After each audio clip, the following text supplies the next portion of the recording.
মেনোপজের জন্য directly diabetes হয় না, যেটা হয় হলো গিয়ে মেনোপজ আমাদের যত বয়স বাড়ে তত হয়, তো বয়স বেশি হলে পরে ডায়াবেটিসের রিস্ক এমনিতেই বেড়ে যায়। এবং মেনোপজের পরে অনেকের নানা রকম সিমটমস, স্কেলিটাল প্রবলেম, এই জন্যে হাঁটা চলাটা, এক্সারসাইজ এটা কমে যায় এবং একটা ওয়েট পুট অন করার টেন্ডেন্সি থাকে।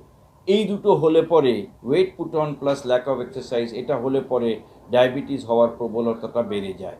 তো ইনডিরেক্টলি আমি বলবো যে হ্যাঁ, এটা করে। এই জন্যে মেনোপজ হওয়ার সময় সবসময় মনে রাখতে হবে যে আমি ডায়েট এক্সারসাইজের উপরে ভালোভাবে কনসেন্ট্রেট করব, তাহলে আমার ওয়েটও ঠিক থাকবে এবং আমার সুগার রিলেটেড কোনো প্রবলেম হবে না বা সুগারটা হবে না।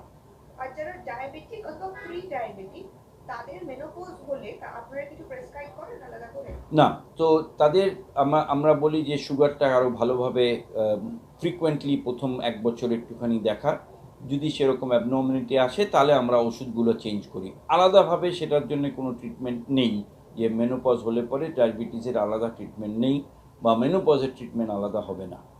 দেখো, মেনোপজের পরে ওভারঅল লিপিডস মানে মানে আমাদের যে ফ্যাট ডিস্ট্রিবিউশন মেয়েদের শরীরে, সেটা কিন্তু একটু চেঞ্জ হয়।